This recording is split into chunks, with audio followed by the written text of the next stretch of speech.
Alright guys, welcome to a special edition of the Kisiangani Podcast. Yes, sir. Today is the day, you guys. Okay, today, let me tell you, I have a very special. Achana now again, like, in is special. I know we say it every time, you know, it's sorry, Sharon, but this is a special. Let me tell you, today we are chomoking from underground to above ground podcast. Small shout out, man. I saw you guys got a nice shout out on Twitter. You did, huh? Okay, shout out, That's man. really good. Twips. Yeah. Huh? Well done. Because the part that he added, it's hosted by comedians. I was like, finally, somebody says that I'm a comedian. You guys, me, I'm going to frame that tweet and send it to my mother in the afterlife. Check you know that Nina succeed. Don't worry, when she gets it, tell her to give it to my dad. Wow, that comment is born from pain, huh? Damn. So, karibu sana Eric, man, to this podcast, Thank man. you so much. Thanks for making the time, man. It's a pleasure. You're telling me at least today you're on the other side of the question barrage. I prefer this. It's easier. Yeah, I don't have to think ahead. Just go with your tempo, man. Yeah. So happy to be here. I watch you guys. I've seen your work. Yeah, man. Actually, shout out to Moaf who organized your number, man.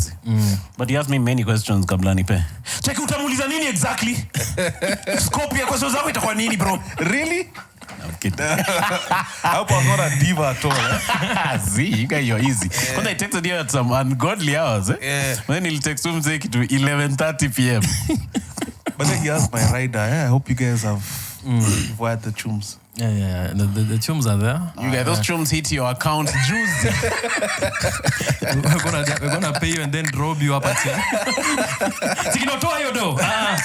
No, but I love podcasting.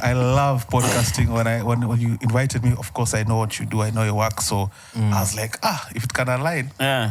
How did you get in, man? How did you get into this podcasting thing? So I was a fan first.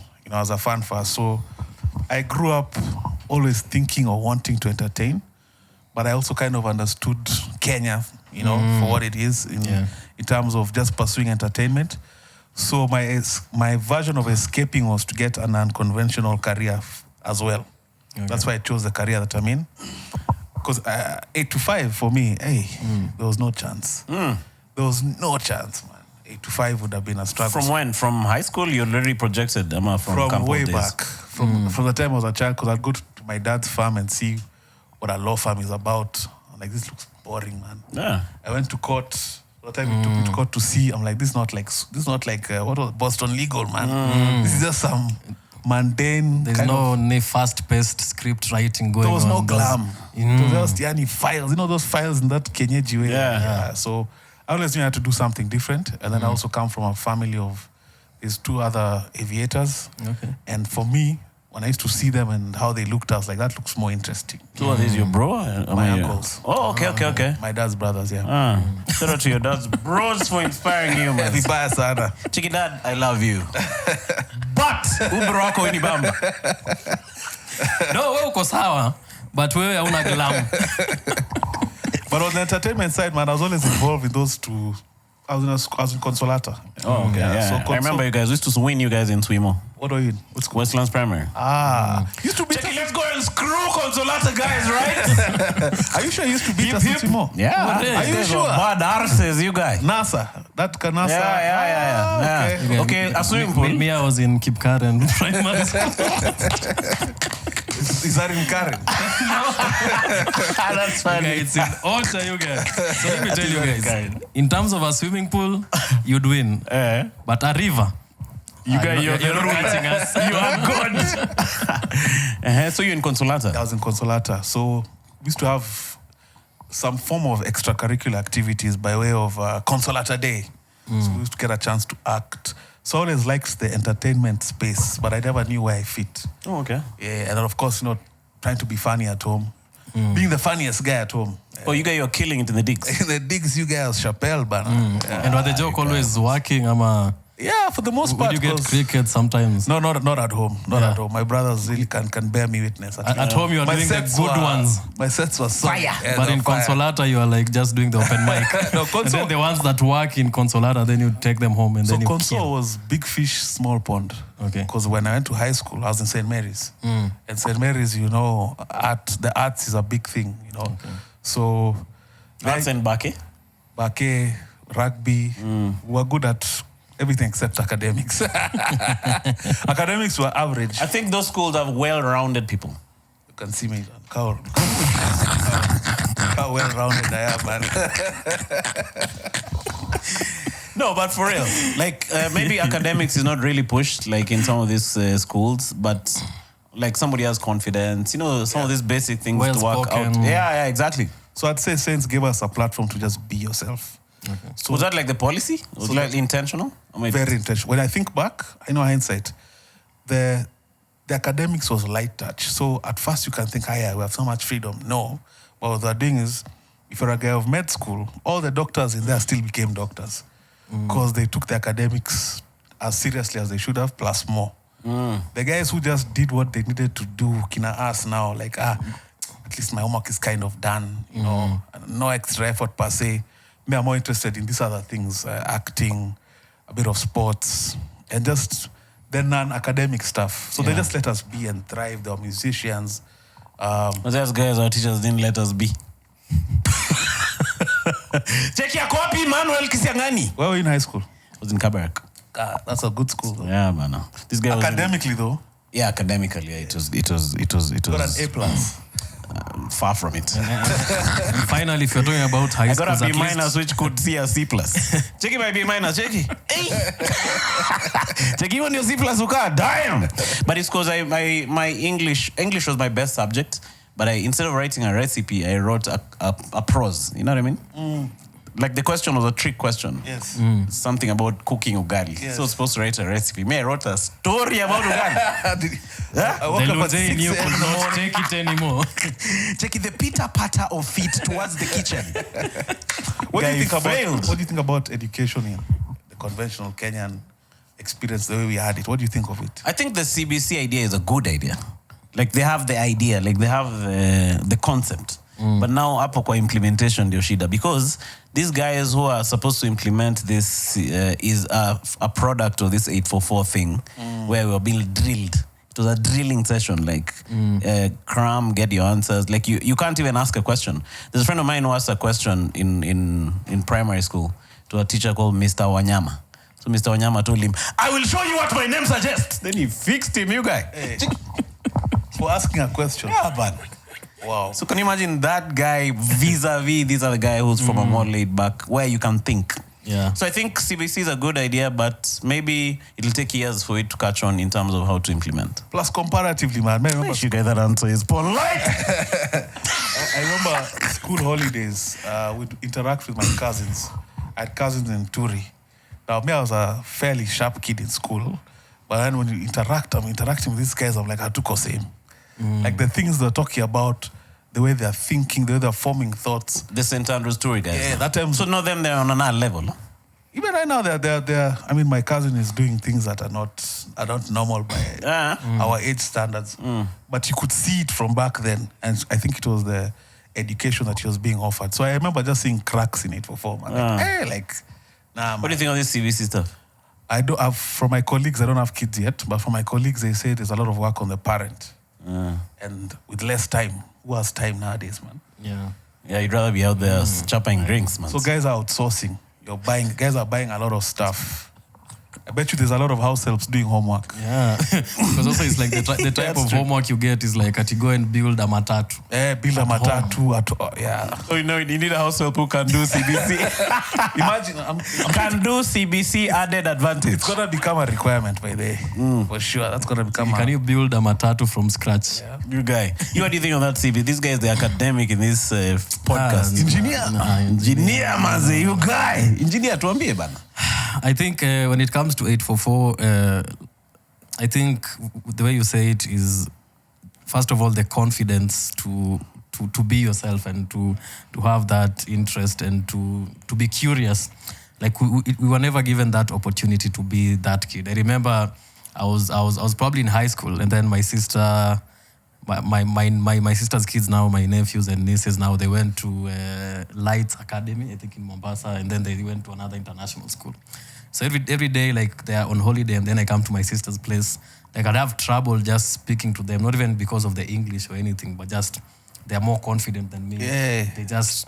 They are like forming ideas. They I are feel you creative. there, They are, Kamsa. you know, like us who were taught being quiet, keeping your head Obedience. down, and working hard was the way. And I saw that even in uni.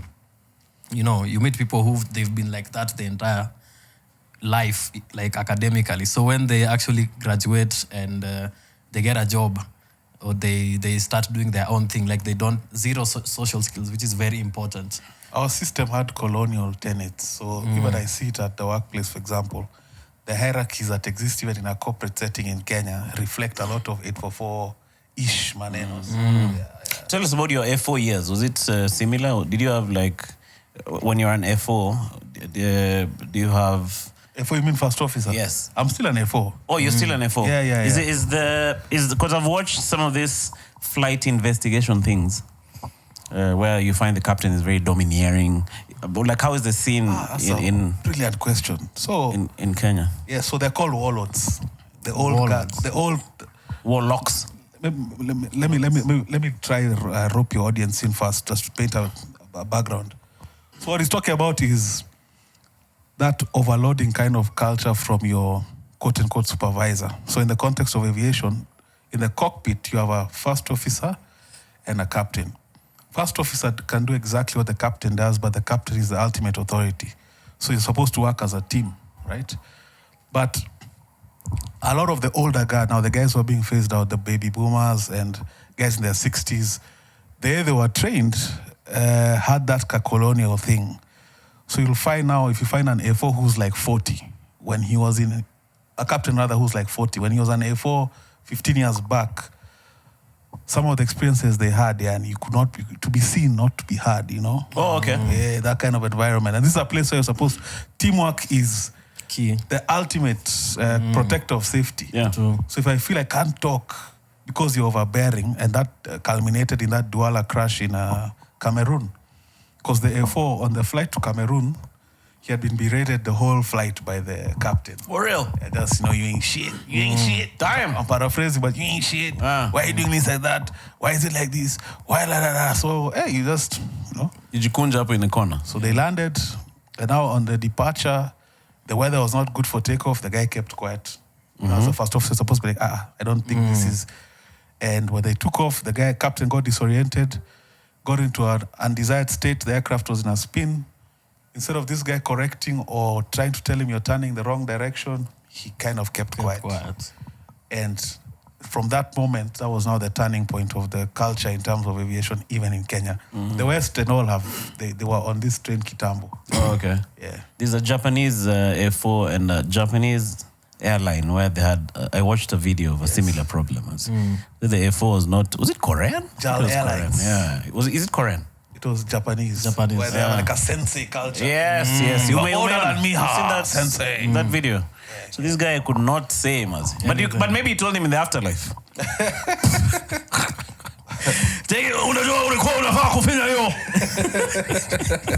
Funny enough, that sounded Japanese somewhat.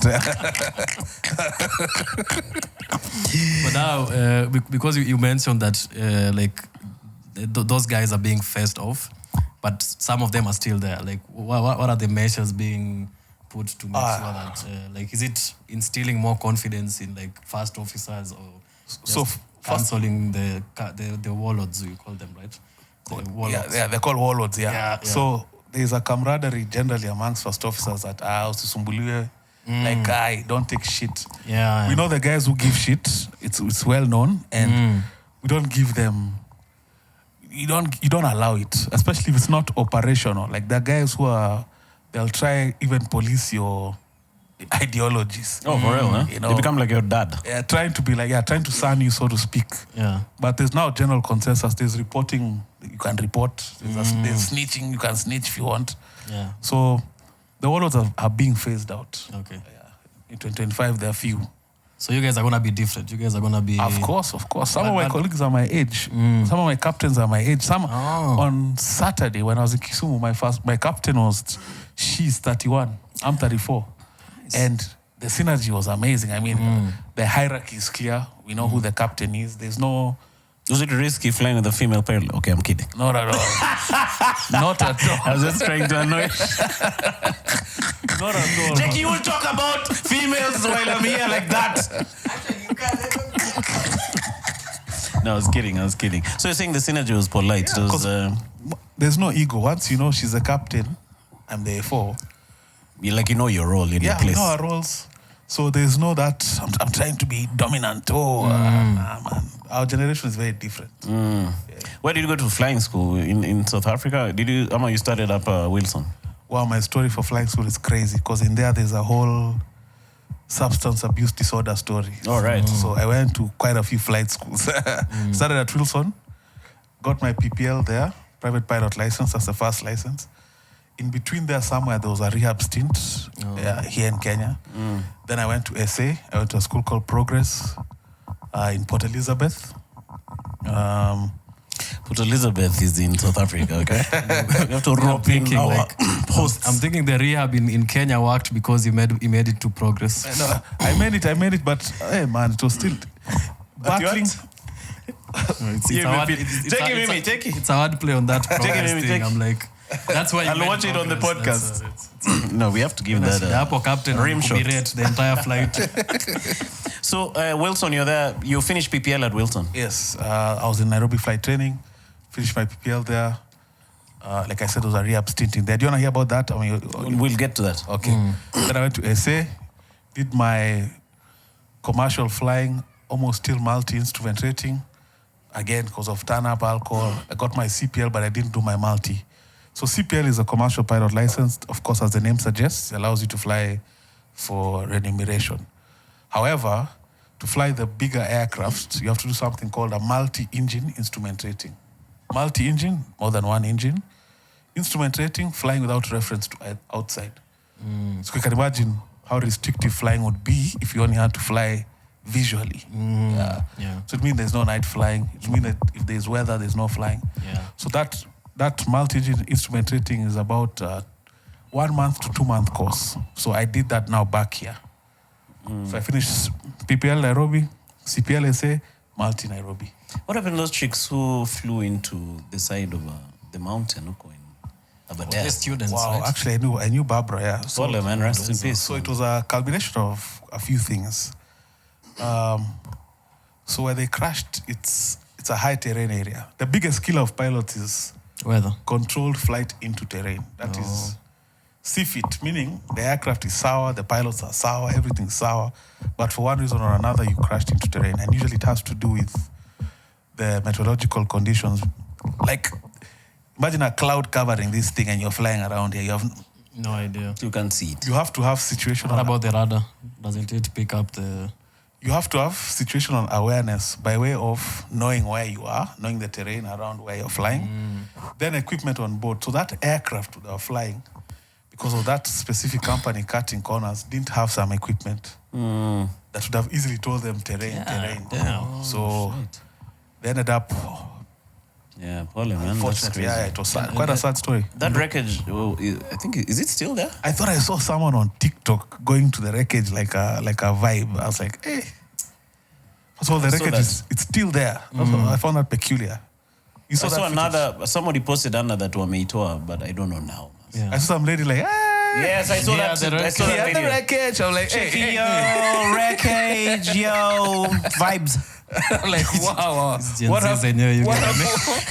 But that's how you understand, like, the landscape of making content is hard. Like if that can become like content. Yes. It's like, you can't do like the usual stuff. I remember you have feeling to go like, to a wreckage. Damn, that's peculiar. That's crazy. And then her demeanor around it was not. There's a way to do wreckage content, like. So we're here at the wreckage of flight this, that. Yeah. Not hey, so hey, red plane crashed. Tap the screen, guys. Check it right to wreck. No, that's so. It was. I'm sure they could fly using instruments, but it was now the equipment which was off. Yeah. So usually, crashes are caused by a series of things. So that weather element coupled with a lack of the requisite equipment, high pressure, and then a radar clearance. So that kind of aircraft, if you're flying to that area, we all know it's supposed to be at least 12,000 feet and above. For some reason, they were at 10,000. So many things led to that crash. But yeah, it was unfortunate. So if you're flying for an airline, are you supposed to push back and say, I'm not flying this thing without this? Of course. Yeah, you have to. So there's two kinds of, let me speak for Kenya. There's two kinds of aviation in Kenya. There's the airline side, like what I do, what your brother does, where there's no bullshit, man. Like, this aircraft has a tech, I'm not flying this aircraft. And you won't be reprimanded for that. Then there's the GA side, like Wilson, where bottom What do you mean by GA? General Aviation. Okay. Like Wilson Airport. Same aircrafts, a lot of the same aircrafts, but now the operation is bottom line led. Like, so, chums bana, wepeleka ndege bana. Bora ina fly. Alafu, now they also incentivize. You're the captain, you got this extra $200. You just fika. Yeah. Check itafika. So guys have learned also how to fly aircrafts that are, I know my car bana. That there's a lot of I know my plane. Ndege najua nyumbani. Hii bora iwake propeller ifanye hivi. Hii inafika ba. So there's that. But of course I can't get specific. Yeah, for real. For sure. Yeah. There's a relay of mine who's not my bro was telling me, they used to chopper squads and Beba guys go in Juba. South Sudan. Yeah. So you go where you're going, you drop the cargo, then you unabeba squad you carry. That's a rite of passage. It's interesting you brought that. So in Kenya, when you finish flight school, unless you're so well connected, like Unye is like, yo, we're going to KQ. No, most guys go to Juba to build hours. Because to be hired by an airline, you need a certain number of hours. Yeah. So even I did the Juba. So Juba is Kenya, Jibana. You fly packs. South Sudan is not Kenya in terms of development. So you're flying in the bush. It's like Kip Karen. It's not that bad, but He's making fun and he actually lives in Luande, which is next to Kip Karen. It's not that. He hasn't even seen it, but he's like, no, Juba is worse. So you fly. If you're flying UN contracts, so you fly salaries to one place or personnel. But since they've chartered the aircraft, they have to charter it to and fro. So when you pay a gari, Yes. So now those rupus would happen now. So that would help your bottom line, huh? Hey guys, yeah. So and it's funny in Juba, guys you'll enter a village, the airstrip is complete, very dilapidated, huts. Guys are semi-naked, poverty on a different level, but guys have $100 for that flight to Juba. Hey, now back to Juba, guys have that cash. So we charge $100 a pop. And then But now you've split it with the control on the other side? The captain decides the Split. the ratio of the split. So the nice guys would be 50-50. The assholes would be like 80-20. And still they rate you the entire flight. And there's some, it was zero. Oh, for real? Anakula yote? Yeah, you'll get your turn. When you make it to captain, you'll get your turn here. You'll decide. That's crazy, man. Passing down the torch of komongering ni junior. So how long were you in Juba for? I did about 8 months there. Yeah. You built how many hours there? Like 1,000 plus? Just under 1,000. Yeah, because you fly a ton. You fly quite a bit. I was lucky. The company I worked for gave me a small per diem and they housed me. Accommodation. A lot of guys there, it's like you're backpacking. Oh, for real? You fly for free more. Every morning you're there looking for a flight, man. Yeah, it's Kevin in Wilson Airport. Guys do that. Unatafuta squad. You go unasimama hapo nje. Check. Check your mse check. I wake up. So that's although we're having a renaissance, the past like 2 years is the best time to be a pilot. We're in such high demand. Different from 2 years ago and that whole 10 years. It was a rough time for us guys, man. I'm sure your bro told you.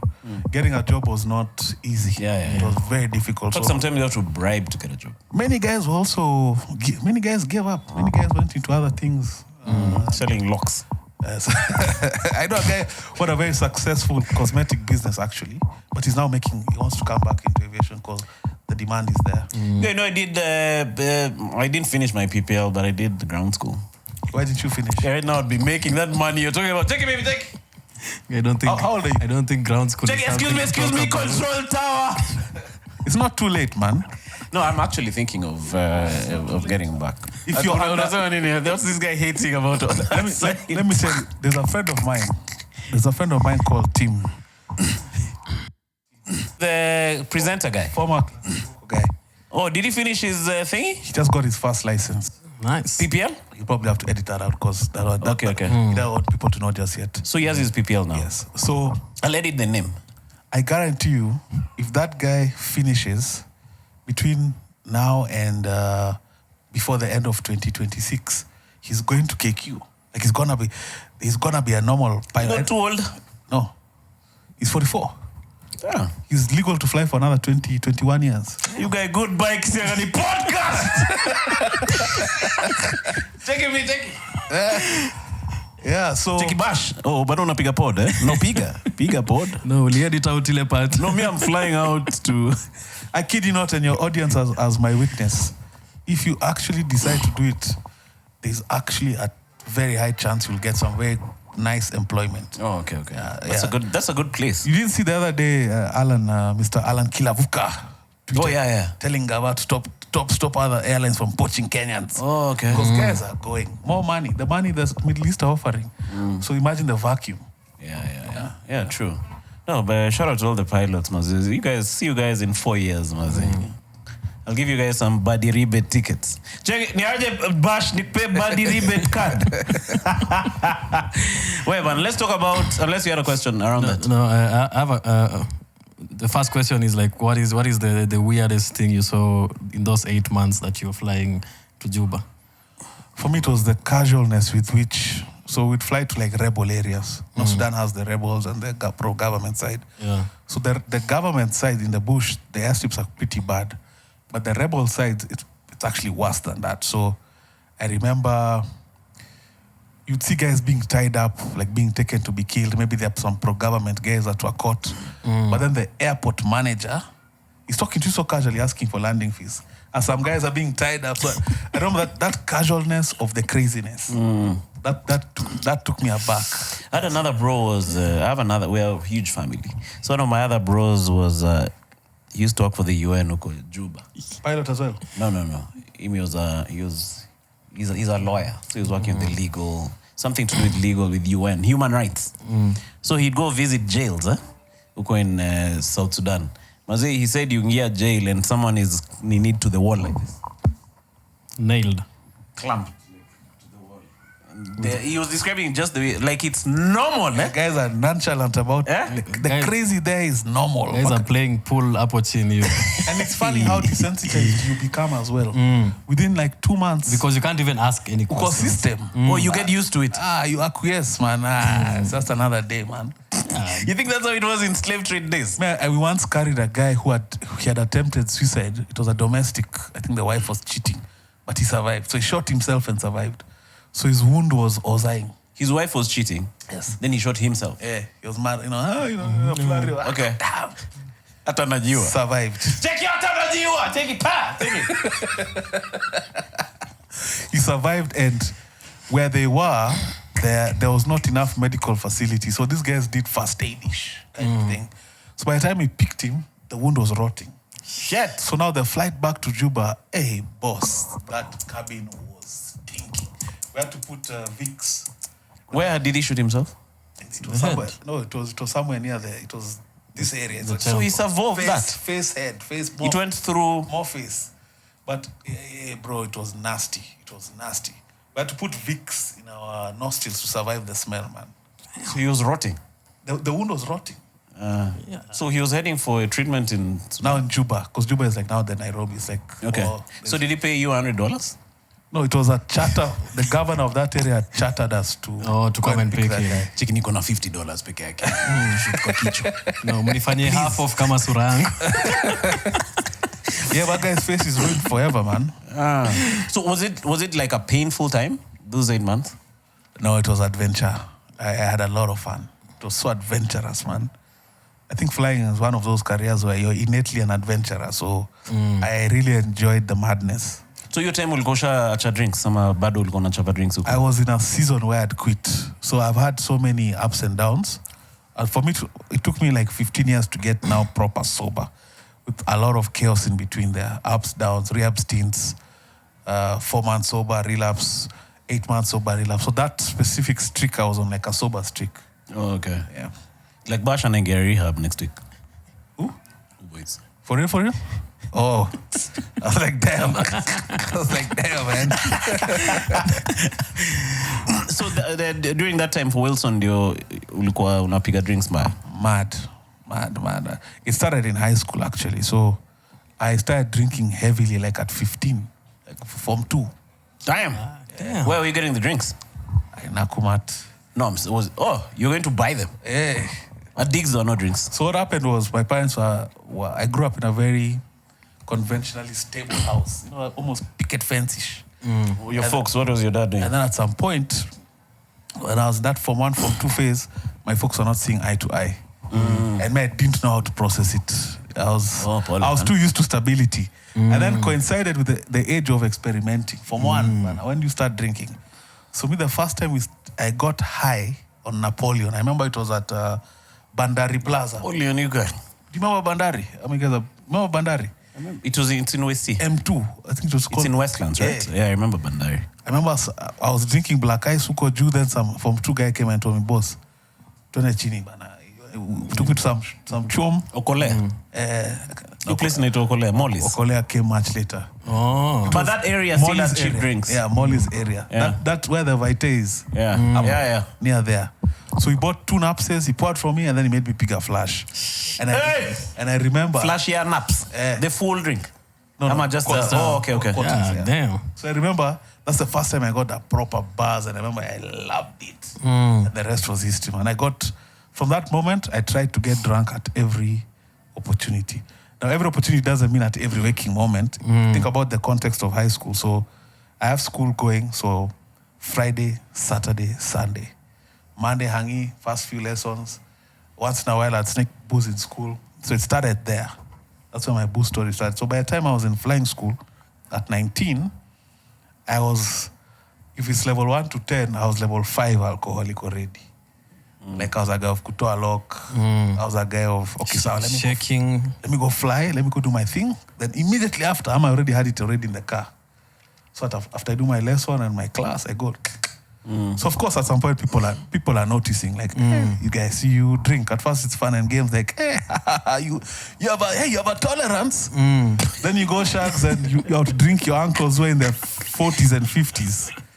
So they're like, hey, you guys, you have a tolerance, but this tolerance, it's not normal.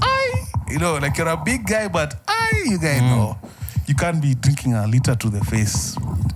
Yeah, so at some point, of course, I've shared this on a different platform. I went home, drunk, did some damn drunk confession. I'm struggling with liquor. To who? To my folks. Now, granted, but they patched things up. By that time, it was still shaky, but they were working on it. First of all, now with hindsight, as a grown-ass man, you guys, that's none of my business. Second, but when you're 15, you don't know. You can't compartmentalize that your parents' relationship it's not you. Yeah. So when I confessed and I'm really struggling, I can't stop. Yeah.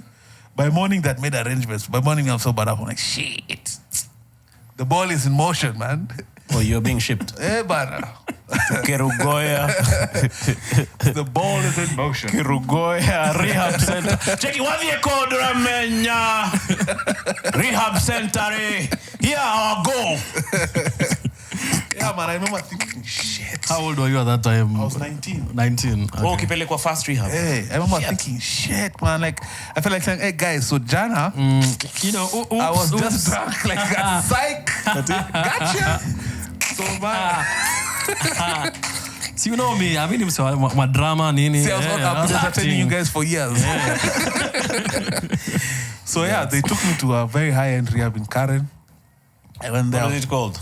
Birmingham Rehab. No. Checky, welcome to Birmingham Rehab in Karen, where we rehabilitate people who have problems of drinking. Eric, welcome. So the Checky, concierge. Could you please bring some water? Call the butler. So funny enough, it was called Nairobi Place. I don't know Nairobi Place. I don't know why they settled on the name Nairobi Place. So I went there. First of all, I'm the youngest. I met now the real Oh, jeez, okay. Real alcoholics. But I quickly realized, hey, I was not there by fluke. Like I earned my spot there. Why? Because you were no guilt. See now, when they explain what alcoholism is and you look at the patterns, bro, I was drinking every day, every week, bro. Wilson Airport during the day. At night, I'm in town in some shady place called Fillers, drinking Flying Horse. Then on Thursday to Friday, I reconvene now with my friends now, because now we're going with tea. So guys, I was living a triple life, man. Oh, okay.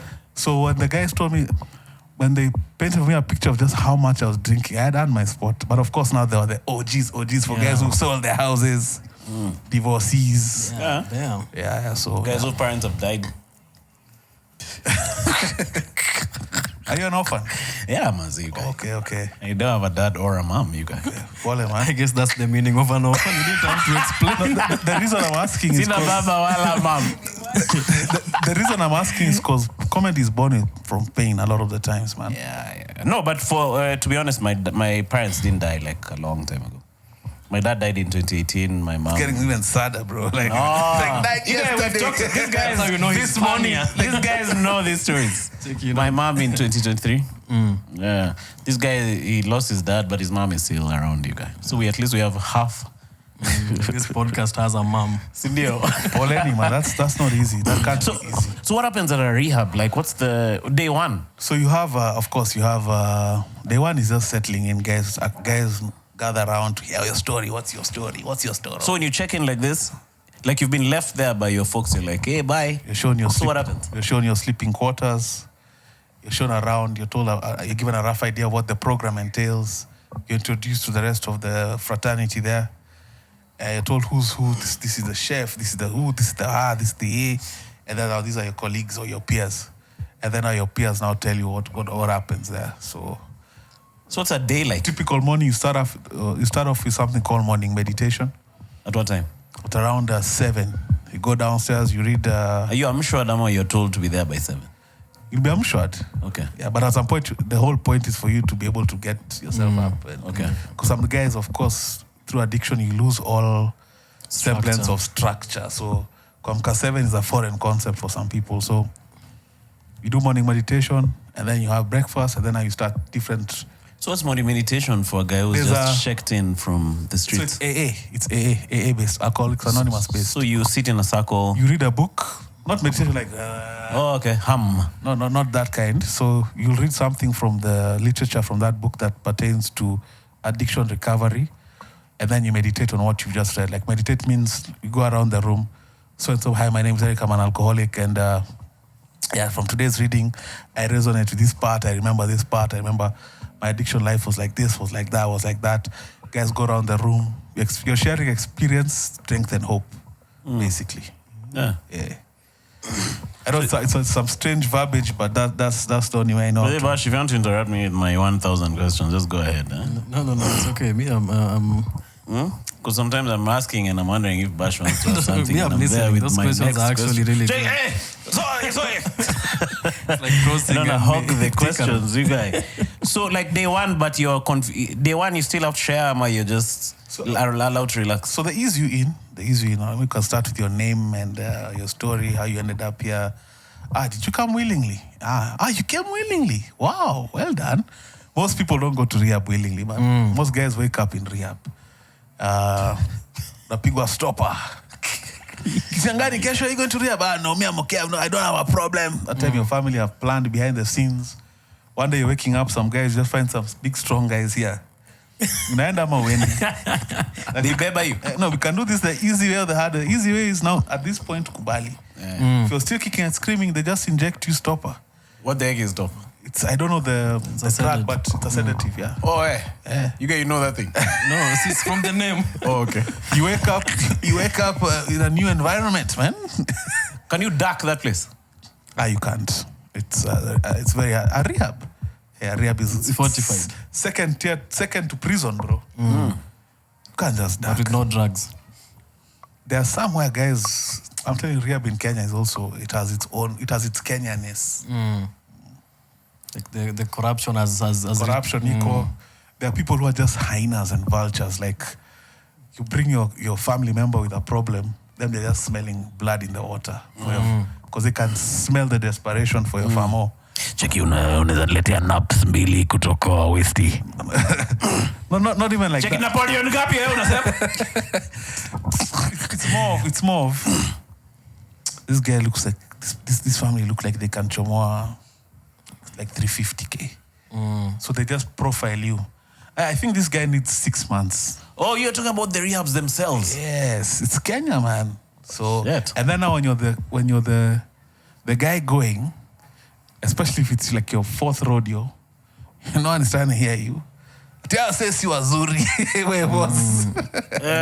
Igia raka. It's like being in Mathare, right? But then sometimes your parents or your loved ones are also okay. Like, provided you're locked up. And you're not, it's not cops calling us, ama it's an accident, ama it's a umeiba sijui quarter mahali. They're okay. You just be in rehab. It's safer for everyone. So for you to be there. it's crazy, man. It's a crazy thing. What do you think of this Kimani Mbogwa guy and his experience? Have you been following that story? For me, from the moment I saw him, because, in Kenya, in rehab, most rehabs, they mix you with different mental health cases. So, I was there, maybe substance abuse. You have guys with bipolar. You see guys with schizophrenia. From the moment he was going wild the first time, I knew this guy is a schizophrenia case. And a schizophrenia case, for the most part, usually, unfortunately, it's not you don't come back. You can only manage it, but you will never come back 100%. For real? Yeah. So what a lot of families with means do, guys just live in rehab perpetually. Damn, you guy. Yeah. Every rehab I've been, there's like 4 or 5 guys who just live there. And then now, those are the lucky ones. Bro, there are families who just, like, go be free. A lot of guys you see walking in town, bro, that's the origin. That's the origin. The family just couldn't afford. We're struggling to make ends meet. How do we give care to someone whose version of the world is only theirs? There's now a mother who used to walk around Upper Hill. No, it's right. There's now a mother who used to walk around in Upper Hill.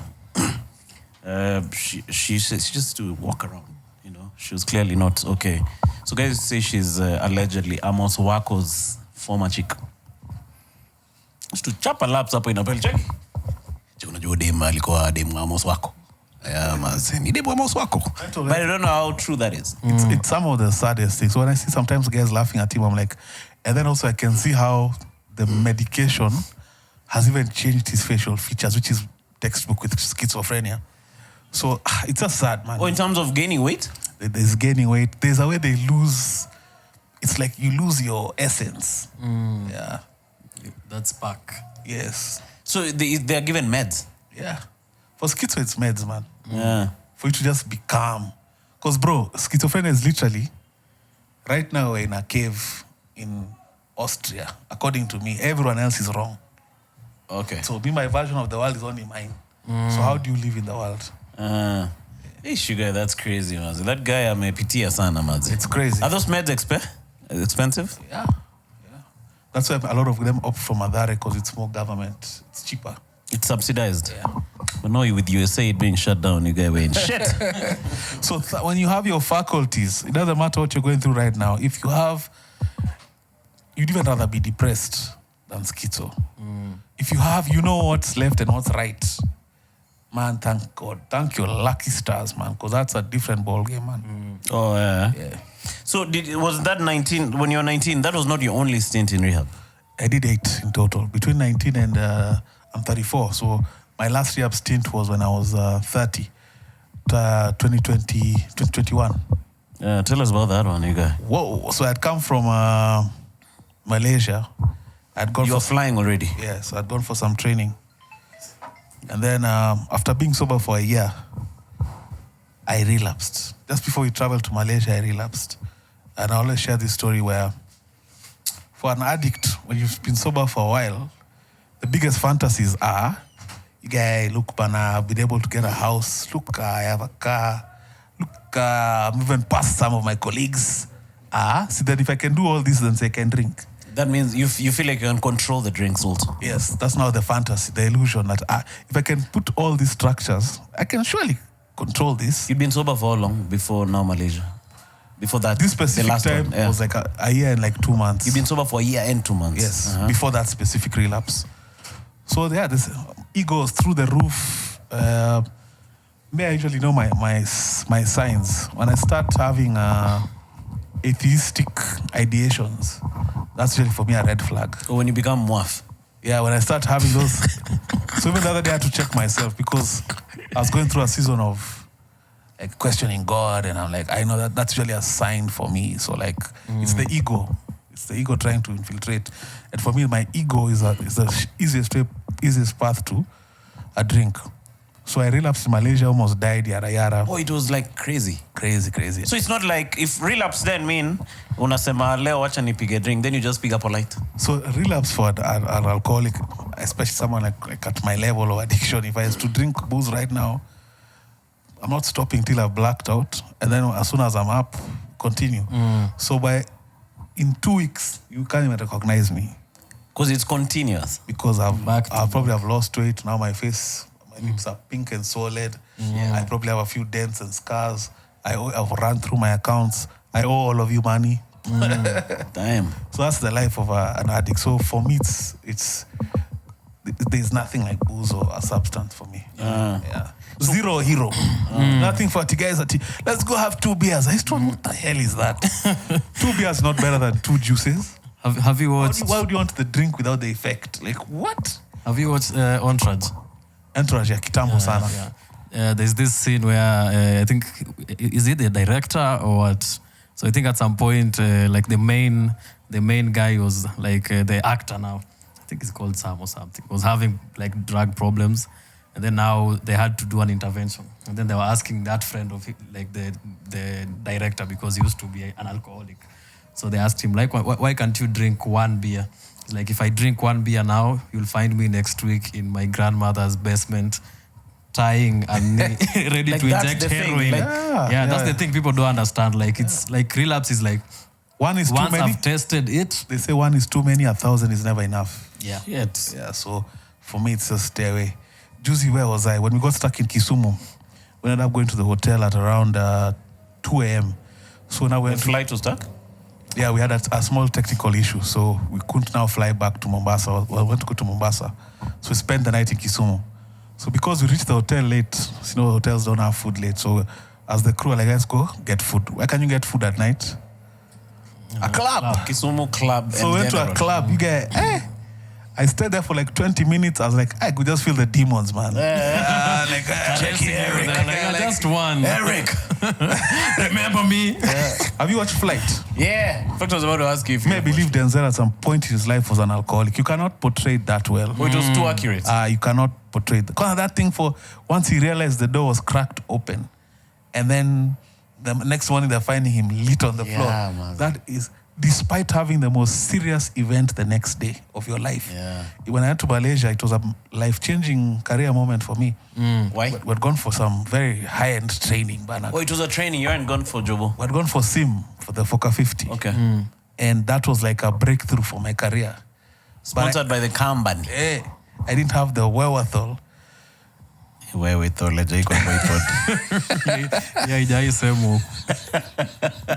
have to commemorate wherewithal. Debut. Checking brand new. Yeah, man. So, the life, I know I've been all over the place, but... No, tell us more wherewithal. We'll go now in the middle of a sentence. Yeah, I didn't have the wherewithal to actually think that, boss, stop drinking. This is life-changing. You're ruining it. Potentially, I almost threw away my aviation career. That was the way I messed up. I'm lucky to be still flying right now because I chomad. You got into a binge. A proper binge. Had you finished the training though? I was binging through the training.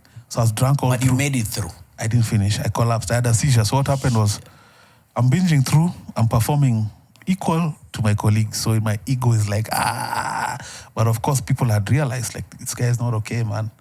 He's barely holding his pen. He just looks disheveled. What's up? And then one day we just finished an exam. We all pass. I step outside the room.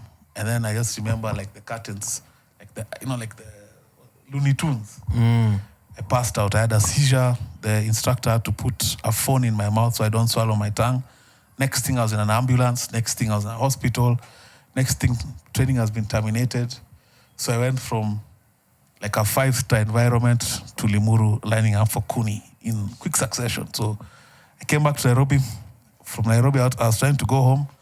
Guys had made arrangements. Already. Yes. From airport to Limuru. Direct. Pickup. Direct. You guys. Jackie, welcome back, Eric, to Kerugoya Rehabilitation Center. So yeah, it was crazy, man. Yeah, and I backed for summer because Malaysia was hot, man. So Limuru.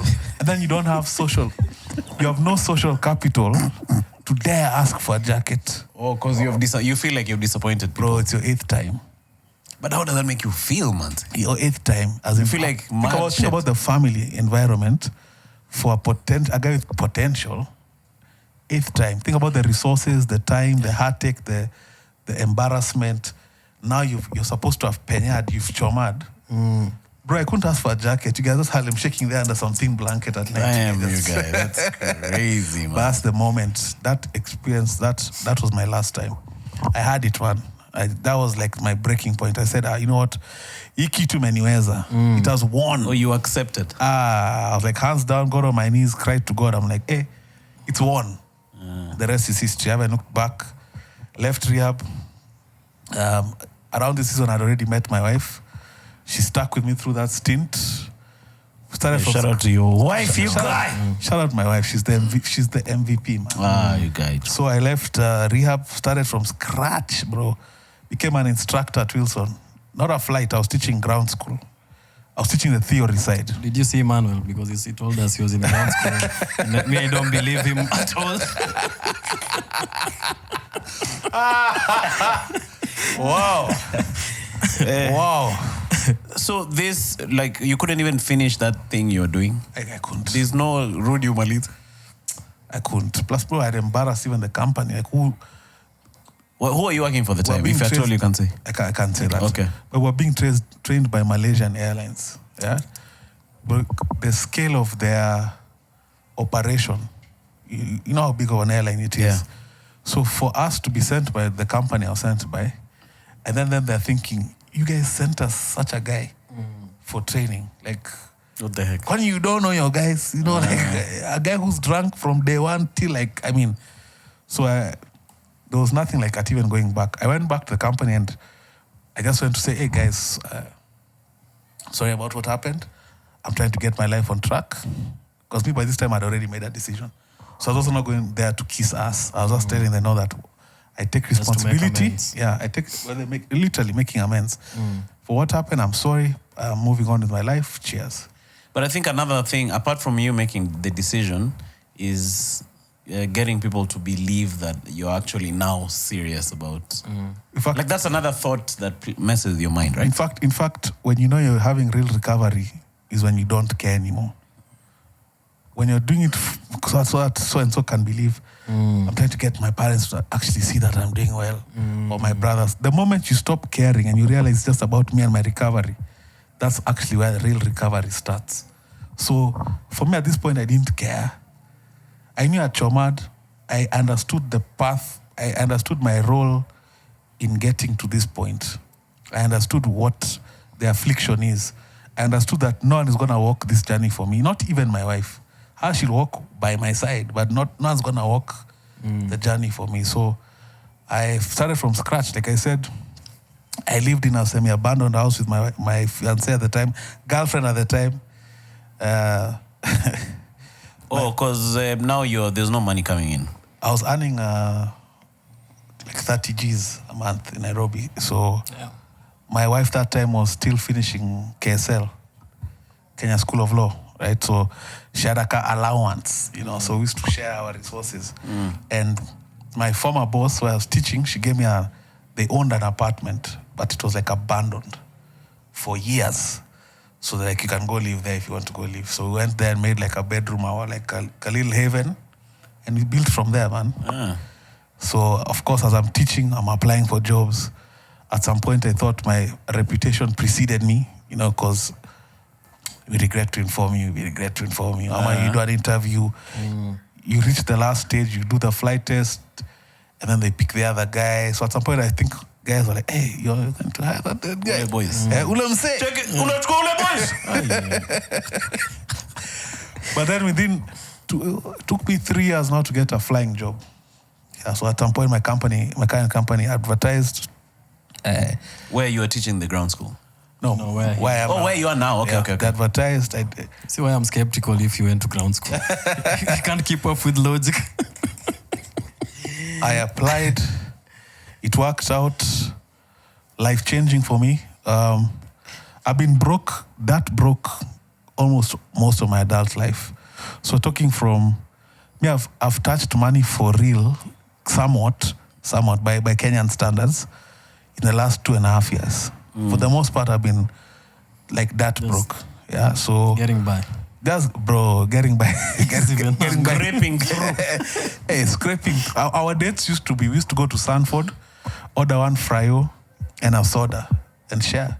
And then maybe buy like an ice cream from Quick Mart. I don't know if it's Leon's made, but not the small cup, the slightly bigger cup. Tab.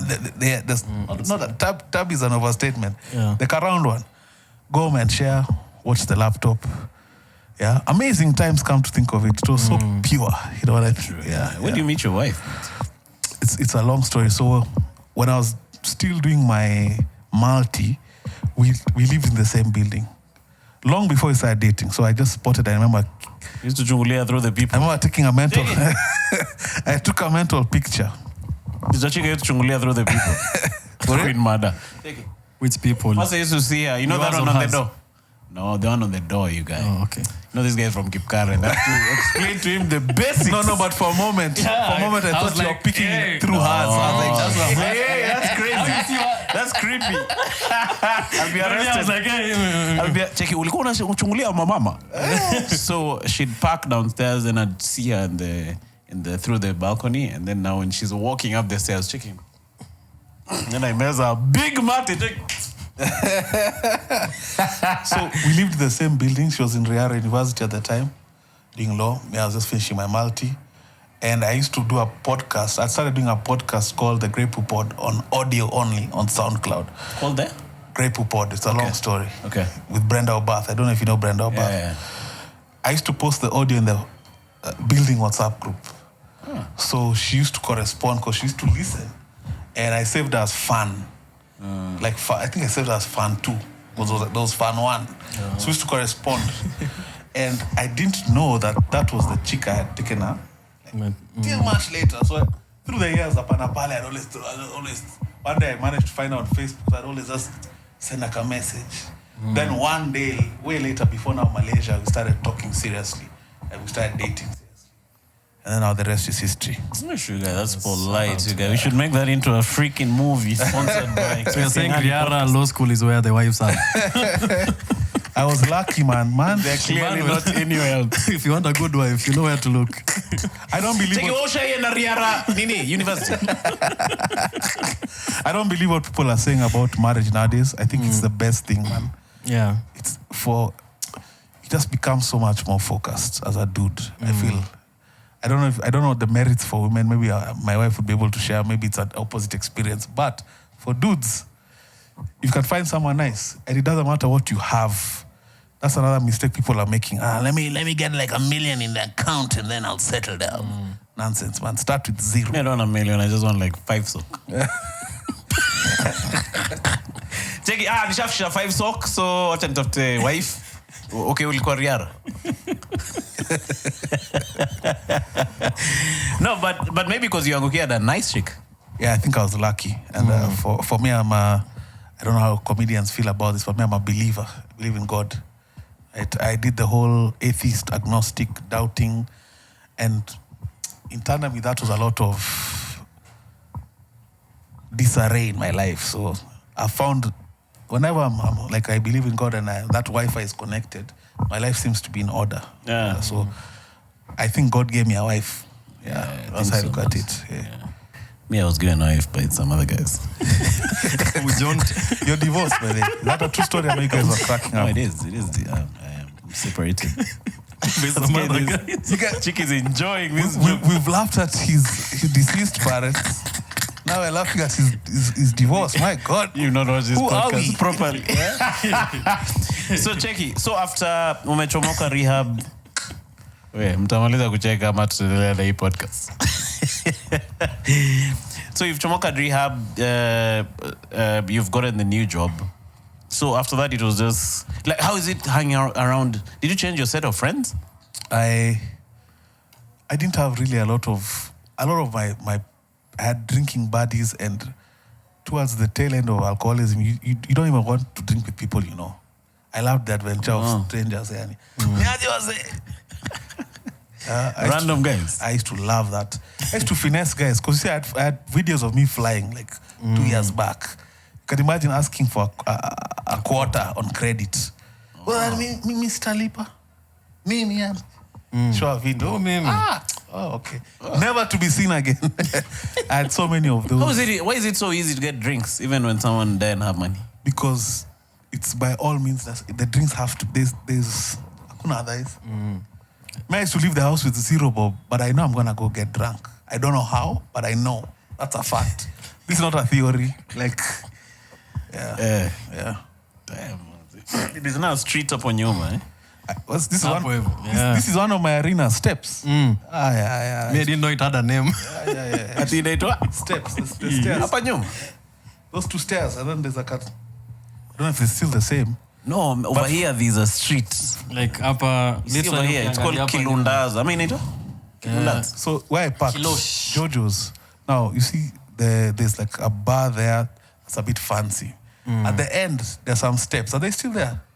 No, I don't know the steps. They were like At which end? Jojo's. past Jojo's. Oh, past Jojo's. Before you get to The corridor. It's a corridor. You go there. You pass, like, let's say this is where the cars are parked. You pass Jojo's. Look at the end on the left there. Oh. There used to be some stairs there, and like our wines and spirits. I think that one fungod. I think really fungo. Like where he's talking about. Yeah, that was one of my spots. Katayo corner before now you join this. Yeah. So now there's a whole street there of, I normally call it the street of lost hope. Because you guys are high there from morning. There's many of those. Yeah, there's even in downtown you'll find them. You'll find them even in back streets.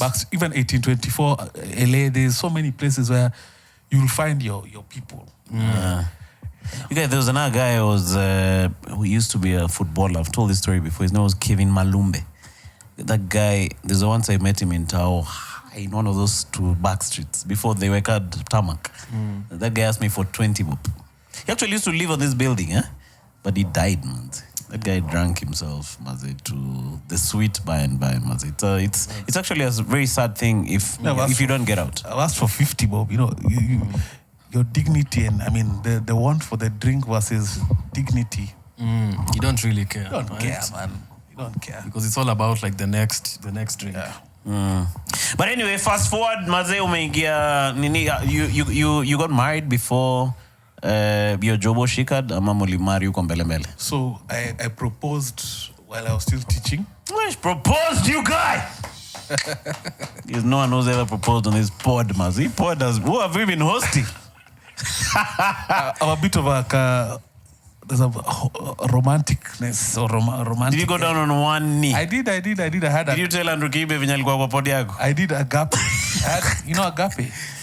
No, I don't know agape. What is agape? Agape is Type of love. It's a musical score.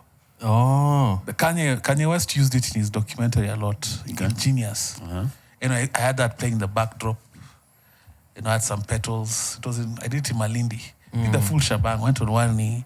Damn. I had saved up for a ring. Took me like a year to save for that ring. But the ring was 30 G's.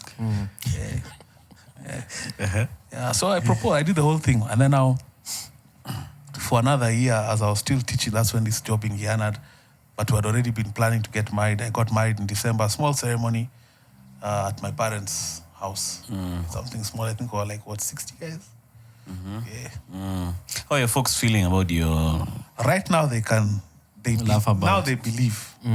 It's taken like How long 5 did it years. take, in your opinion? My mom 4, my dad 2 but my dad, my mom was the last frontier. In fact, I remember saying, I'll measure my recovery when my mom comes back on board. Because she had hands off. Because of the too many ups and downs, right? So everyone at first was, even 1 year, we've seen this before. 2 years, 2.5, 3 years. Hey, this guy's life is moving, man. Like it became undeniable. Like I didn't have to prove that I'm sober. It speaks for itself. Yeah. The same way when I relapse, it also speaks for itself. So how do you feel when you're around guys who are chapping drinks? I try avoid. I was telling you about now Saturday. I try avoid. When I was in the club and songs were playing, man, I was just feeling like nostalgia. I miss that filanga free. You know, alcohol has that filanga free. Check it to me kuja, kuata. Now DJ. I don't even remember the lyrics. Don't mean ikifly. Let her to your quote. Unajua jambo? Okay, sorry. Yeah, so I try avoid. It's a hard pill to swallow, or no pun intended, but it's for the greater good. Yeah. So is the podcast part of this therapy? How did you get into now this new version of your pod? So I started podcasting first as a fan. I've been on podcasts. I like to brag before most people, or at least in Kenya, like in terms of even consumption. I used to tell people, I'm listening to this guy called Joe Rogan. Guys are like, huh? The guy from Fear Factor. Joe Rogan. So no one needs to understand. I try to put guys on Fighter and the Kid. Tiger Belly back then, you know. So as a fan, I remember thinking, I can do this, man. I can do this. And I always wanted to be a radio presenter. That was always my dream. Radio presenter by night, pilot by day. But then now, of course, you can do Nini. Dr. Love. Chiki, welcome to Dr. Love. My name is Eric, and welcome to another session of Chiki Sharon Lusambili. I know you're listening, and you're pretending you're not. But what I realized is... You're joking Awanga kwa stage, sorry. Just had to throw that. The radio doesn't work in terms of bringing out any form of personality. You have... Because of the format? The format is so lame, man. Like... And coming up next... Yeah. Me that damn now, man. Like, minor. When I was on radio, I used to have that weird voice. Oh damn, you're on radio. I just dissed radio. You're talking about me, you guys. Welcome to Spice FM. My name is Kisiangani. Now let's look at the roads. Why did you leave radio? What the heck is this? We co-signed with the boss. Patrick. No, his name was Tom Japani. Why did you co-sign? Just ideology and. You're too podcast. You're too free. Yeah. You're too free. Yeah. No, actually, it was something else. Not that. It was just some internal his politics. wife. He's really pushing. I'll tell you when you call me to your pod, you guys. I'll call but you because soon. actually, he fired my pal, then even me, I left. So like, hey, screw this shit too. So I left, and then I got into podcasting. So the first version of this podcast was your fake voice thing. Because I carried it to radio. Yeah. Welcome to the Kisiangani Podcast. My name is Kisiangani. Now, today let's talk about relationships. I used to have 7 views. Check it, guys. Watch out to scroll to one ingine. But 7 views is not 0. Hey. So now 7 guys. The only time you should be concerned is if you have 0 views. But anything other than... No, but sometimes YouTube counts your own view. Oh, yeah. all seven are yours. Sometimes we used to do live streams, and then now because we need, like, the phone is recording, and then we need another phone to read the comments. So we are live streaming, and then I'm like, there's one guy watching. It's me the entire time. But that's part of what content creation is. I remember because I did a crazy CTA. I talked about my addiction story on CTA. I don't know if you're familiar with the platform. Oh, okay. Yeah, I know the guy. Yeah. But at the end, I had already, because I knew I was starting my podcast. I told guys, make sure you go check out Every Other Time with Eric on YouTube. So there was a trust transfer there. So I remember I started with like 40 guys. Oh, nice. That's a 40, good start. man, 40. Yes. Then slowly too. So who are you hosting those days? My first ever episode was with Moaf. Yeah. How did you call Moaf? He was your buddy? No, I used to watch Ikonini, and another thing that addiction does, when you enter recovery, bro, you become invincible. Like you feel like there's nothing you can't do. So I remember seeing, because you've seen so much shit. I remember looking at the number at the end of the episode, I'm like, see, this is probably his number. I just called him. Like, hey, VP, this is Mafrika, VP. yo, my name's Eric Mutiso, upcoming podcaster, airline pilot by day. Yo, see, we come chop it up. That time, the KDF guy had just died in a plane crash. Oh, okay. So it's like, when the pilot? Kuja bana. Then that episode did some amazing numbers. Oh, you went to his first? First, yeah. Oh, you told him, let me come to your show? Yeah. Oh, okay. So at his platform, guys really enjoyed, and now they were calling for my previous podcast, which I used to do with Brenda Obath. Then I just directed them to now every other time with Eric. So like that. So me, I copied the Western format. That's what people don't realize. What we are doing here, when I call you to my platform, there's no losers. It's a win-win, right?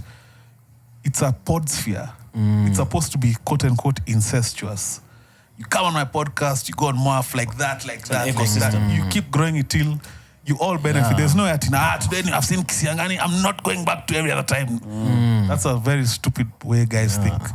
So the whole point is to just keep cross-platforming as you grow. You come to my platform, you give me 100 of your guys, like that. I give you like 1,000, like that. So I love the exchange rate though. I knew this guy could not resist. Shake it back, shake. You too, resist. But that's true. I think even for us, we realize that our fans are not just fans of the Kisiangani podcast, they are fans of podcasts in general. yes. Like they still watch Moaf, I'm sure they still watch your podcast, so there's nothing as, this is my fan. Even in comedy, we have that, like sometimes people will try and keep their fans or their name. I'm like, bro, like he is a fan of comedy. Let them enjoy a variety of comedians. Yes, and also different. Think about how, do you guys, of course, you consume podcasts, right? Yeah. Think of how different podcasts you consume depending on what your mood is. Or like there are days where like, let me listen to some Joe Rogan. There are days I just want banter or just light. There are days I just want science. Yeah. So History. the diversity is so important. Yeah. And it's cool to see me here, and it would be cool to see you on my platform. Exactly. Because it's a different version of you. This is a different version of Yeah, true. You see another side of someone. I think that's why for me, when you call, it's a no-brainer. There's no way I'm gonna be like, no. I have Check out busy. I'm gonna be in Karen speaking to some people who have problems with drinks. So I'll invite you. You can come, the both of you, if you want. Sure. I wouldn't mind to be there. Like this guy makes for a great guest. Yenyewe sikudanganya. Even Sharon Lusambili here. I man. think She's we doing have- her podcast. Lady like Lusambili. Yes. I'll extend an invite to all of you. Thank you. Yeah. So Muaf also was one of the first big guests on my podcast. Yeah. And Moff has understood the science. That's why he has no ego. He has understood. Right So I now- invited Muaf, then I invited Zach, then I invited Legend. You know Ian the Legend? Yes, of course. I interviewed Rapture tweaks ago. Hey, then Rapture now is the creme de la creme. I lost the audio, bro. Bye. I'm having to do a redo. The audio got corrupted, man. It's like us when we invited Lesson learned. Andrew Kibe. What happened with the Andrew Kibe? The audio, I think I put this on this side instead of this side. So it messed up the audio. Andrew Kibe is always such a good time, man. Like, because especially if you get him to put his guard down and he stops the caricature, it just becomes the guy. It's amazing. How did that come together? Kibe one, I'd interviewed him on my previous podcast. Then again, man, because of my job, I met him also in Kisumu. He was boarding my flight. And I told the cabin crew, hey, call Kibe. He came, he's like, hey, you guys, you're back in this shit.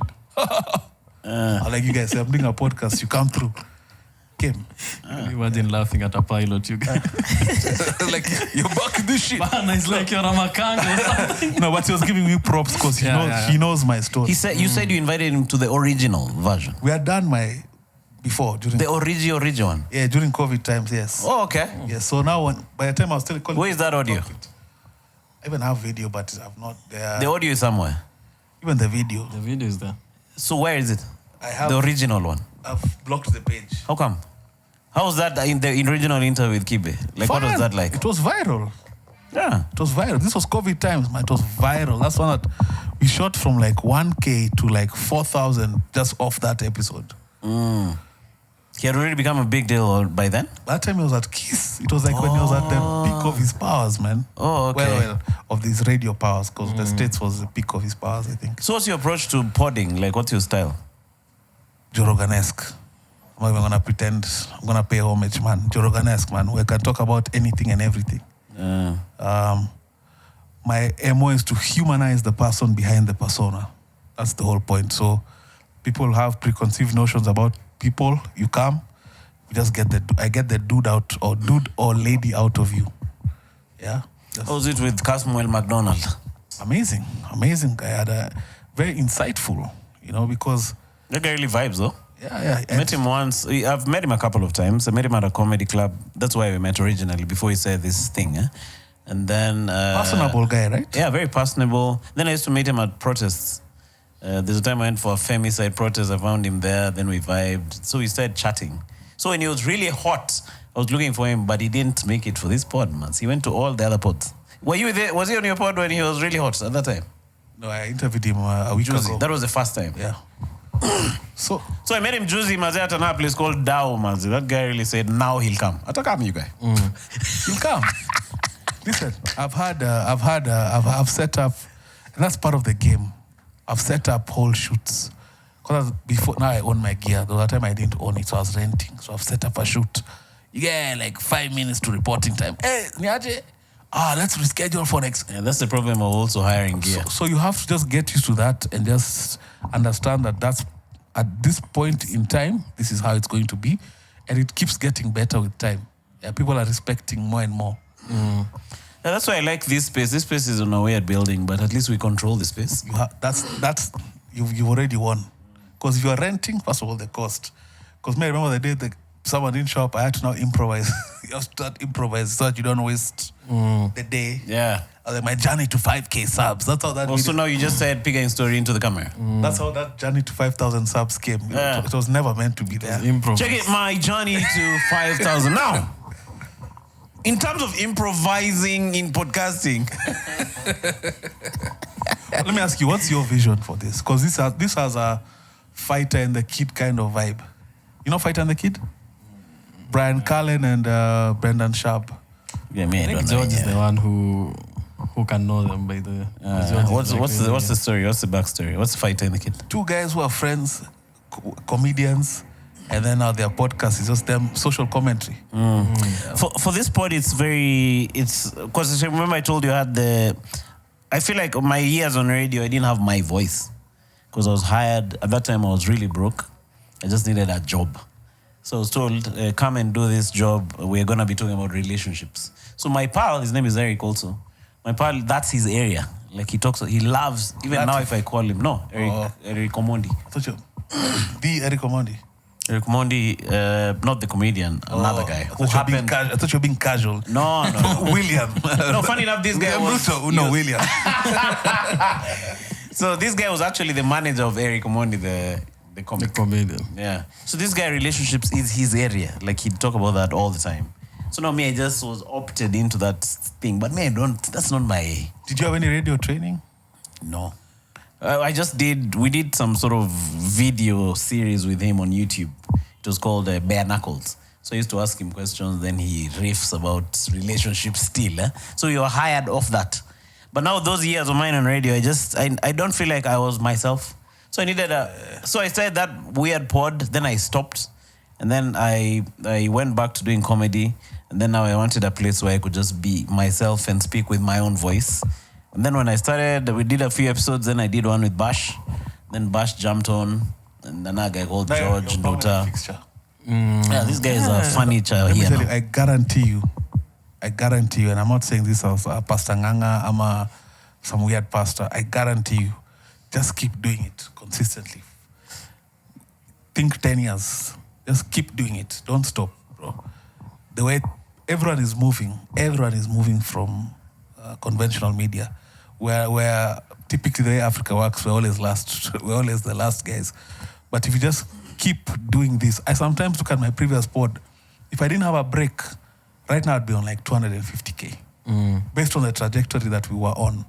So sometimes even me, I feel like, hey, gathering of few. I have 1,000 views, man. Like 1,000 views tenable. No, just keep at it. Trust. Yeah. So we started in South Bead. We had some place, but the rent was sick. So I moved back home. I was also going through my separation with the missus. Any kids? No. Thank God. Okay, no kids. You guys have been shooting blanks since back in the day. Is that Check it. Let me do a video because in a guest Leo on blanks. The other day I saw some stand-up guy saying how a divorce without kids not worth mentioning. Screw that guy. It's a breakup with a son. It's giving each other space. Wow, but divorce is heavy, man. No, yeah, it's rough. We laugh about it here a lot, but it's actually really rough. I know some guys who are really going through some very hard, mentally. Have you cried? Enough times, man. No, for real, because... No, for real, I've cried for real. Yeah. Divorce is hard. And do these guys support you for real? No. Because it's real, No, but man. I think they support in regard to the banter. It's turned into a banter thing here. Sometimes you need to get... But I think there's a time for... Meat and potatoes Yeah. of... Boss, how you feel? But I feel like I've coped better than many people I know in my age group who are going through that stuff. Yeah. really well. No, me, I'm not on those. Kibash. Let her knee. Stop. I ask what happened. It's just... Away game. No. I think it was just... I think after the baby passed on, that was, I think, a great moment. Whoa. It took us on a different trajectory. Jackie! Hey! This is level 3 now. Jackie. Shit! Whoa. Damn, okay. Yeah, man. Are you comfortable saying that on camera? Yeah, I've said it enough times. Yeah, these guys always laugh. Check it, this guy holding the laptop. So yeah, I think that was like the turning point. So from there, it just went downhill. Yeah. So, but nitakwambia hizo story nikikuja pod yako. I'm really diverting. I'll ask in my environment. At least I'll feel a bit safe. Yeah, Mazi. So going forward, like who are the guests who are you found to be hard guests? Hard to get. Hard to converse with. Have you ever had such? I've been lucky. I had this young... How did you get Abel Mutua, Mazi? He watched my CTA. Yeah. Surprisingly, guys are really fans of recovery stories. Like, oh, you're in the doldrums. So anyway. Do you think guys put you in that shelf of wacha tuite umse wa recovery? Not really. I think past the CTA season, now my podcast has stood on its own. Past that season. Yeah, at some point at the airport, CTA. Because I go to the airport almost every day. CTA. Now people recognize me for the podcast that I do. Oh, okay. Yeah. And why did the CTA guy you guys used to know each other? I mean, just knew your story. Me and Esther go way back. Church days like Nairobi Baptist, we're talking about 2002-3 uko. When it was Esther the light that shines so bright. Oh, that was rapper. He was a rapper. Oh, you used to be a rapper? Yeah. But gospel? Gospel, yeah. Check it rap ya Yesu, yeah. Kapunga. There used to be another station run by Homeboys called, it used to play holy hip hop. Remember that stuff? I've always found any gospel hip hop so tacky, and I'm a Christian. Me used to enjoy it, man. So cheesy. You used to enjoy it? I'm gonna tune in, buy. Really? Check it, welcome to holy hip hop. Yeah. There was even I remember there was like remember the Whisper song? Yeah, I remember it. Young Twins. Yeah, some guy did a gospel. No, I don't think they should do that though. Fagia yote, fagia, hey. Hold on, son. You're doing too much. What do you guys think about God? Let me know. Can I pick your brains a bit now? No, me, I'm a major believer in Sagodi. In fact, so one of the times this podcast is tanking is when I'm not going to church. Look at this guy tells me, Chiki, mbona hujarudi church, bro? Tunaumia mazee kwa ipod. My mom, our family was very religious. I don't like even using the word religion because religion is a whole different story. But our family was brought up going to church. My mother used to pray. I even have a set about it in my comedy shtick. So we used to have these Bible studies where I think demons used to come through because we used to find it very hilarious when the person is preaching. Check, you know God. Check it. Like you'd laugh like crazy, like a possessed person. For real. Yeah, man. So for me, it's actually I used to teach in Sunday school at some point. at some church called Jubilee Christian Church. Another guy called Pastor Kuna. Now I was in the club. I saw one of the toys. I taught, Basi. Check me. Check. Shit! I have Take it, teacher Emmanuel. brother. I knew Pastor Kuna. I knew the daughter. They used to also live not far from Kina John as well. The daughter, which one? Because you had 3. I forget the name, but we went for a bash. Stephanie, Vanessa, and another one. That would be closer to my age. The oldest one. Probably. I I remember forgot they had the a name. crazy house. To the time they had a bash, and it was very well catered, but there was no booze. I remember me, I was already a boozer, so I was thinking, any kuna form. Let me just go get the other So side. lingi hapo na manaps. Hey, bro, undercover. Undercover. Maze hapo po JCC. It was a nice church, but Maze really used to give though. Maze there was a someone for every section. Kulikuwa na someone ya offerings, ndio. Msimwingine anaitwa, I've forgotten his name, anaingia kukupepeta before offering. Take it now in terms of the giving on to the work of the Lord. Take it. So now you chomoa offerings, ndio. Then now during the sermon there is giving for kusindikiza neno. So I'm going Take you when you're taught by the word. So you go and achilia, and then now at the end there is connecting with the word. Which was crazy because us guys were young guys, we didn't have much. So I remember walking back home many times because I've given all my finances. So I'm going through a season with my wife of really questioning the church, not God. I think that for me remains solid. Standard, yeah. But I realized the human condition to try and understand where we are, who we are, where we're from, is the most susceptible thing to manipulation, especially if times are tough. So you find, even where I used to go to church before, like when I was still right on the grind, now when I look back at it, that same thing you're talking about, giving, a lot of giving, yeah, planting seed, Connecting with the word. and then how it's a lot of games are being played right now. Yeah, I think hapo kuna upepeti. Upepete. You guys, do you give in, because these guys are Muslim, do you guys give hapo kwa mosque? For us, mostly it's never money. There's I people guess sacrificing it's- people.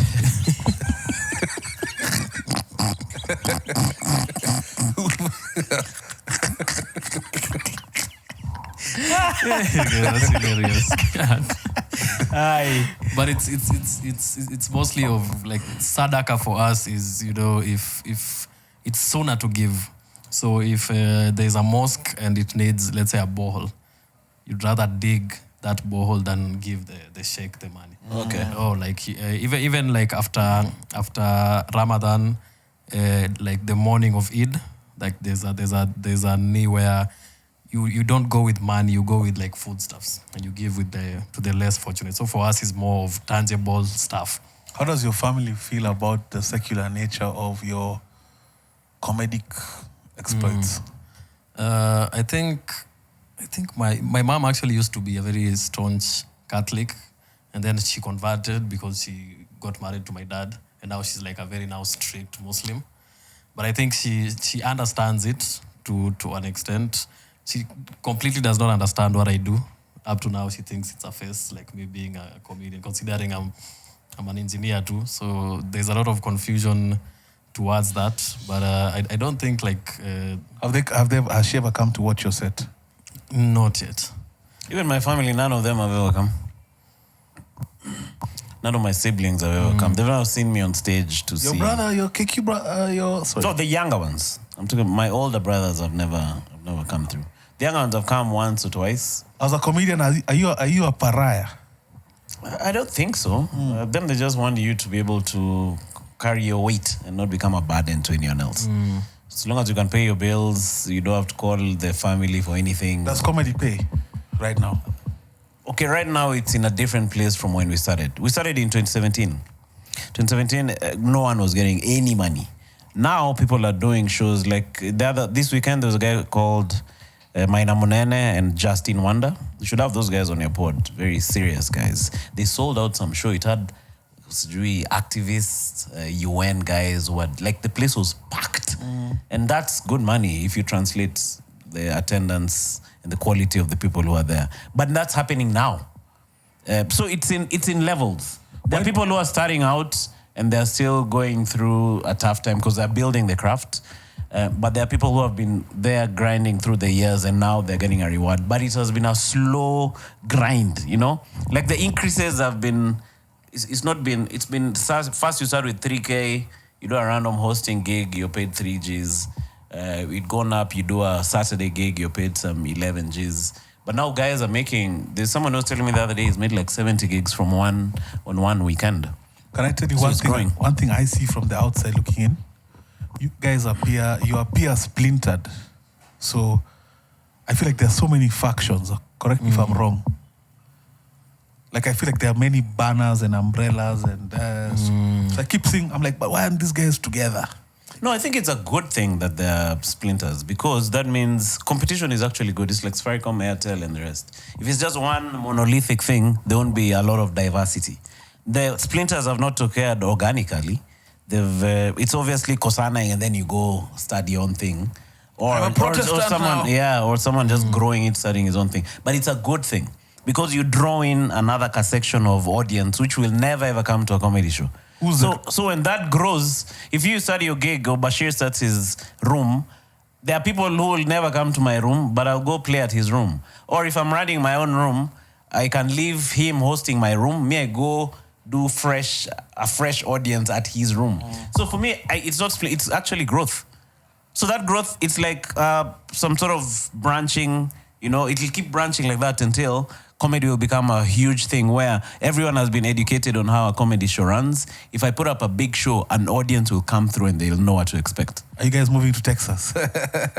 That's like the proverbial thing in the States right now. Everyone is moving to Texas. Podcasters. It's like the mecca of comedy. Yeah, to be part of that Joe Rogan thing. The mothership. Yeah. Mothership. Yeah. Who are the grand poobahs in comedy right now? Here. The grand? Like who are the big guys, like really big guys now? No, there are a number of guys doing big things. Doug Mutai, who runs a room called Stand Up Collective at Uko Kingara Road. Familiar with that? Nairobi so Laugh he Bar. does. Yeah, Nairobi Laugh Bar. He runs that room. The full-time comedy club. Yeah, it's the only full-time comedy club, I think, in Africa right now. Apart from the one in TZ. There's one in TZ. Punchline. Yeah, I think they're the only other guys. South Africa used to have full-time rooms, but they crashed during COVID. Yeah. So now we have guys flying in to perform at the Laugh Bar. That's cool. Yeah, man, that's a good place to be. That's crazy. Apart from the Doug, Bashir is one of the grand big shots in comedy, man. This guy is a killer. Huh?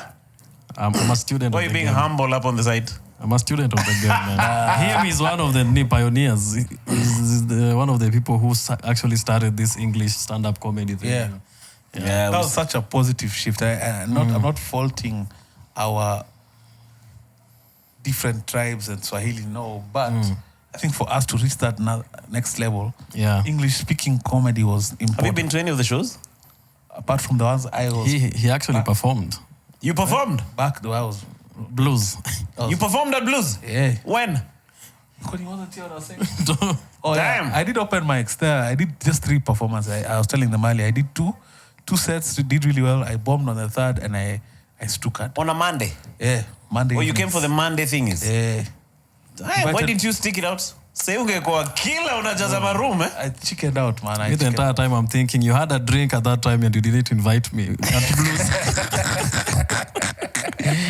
You guys, that's crazy, man. You guys, small world, eh? I chickened out. John is the one who invited me. Ribia. Actually, it was around the time I was in Juba, so whenever I'd come back for like a few days and Blues was happening, I'd go. Yeah. Wait, back to you, Maz. Do you have kids? Not yet. Planning to though, but not yet. Oh, so you're working on it on the daily, yeah? He's taking trips to Juba. Every hour on the hour.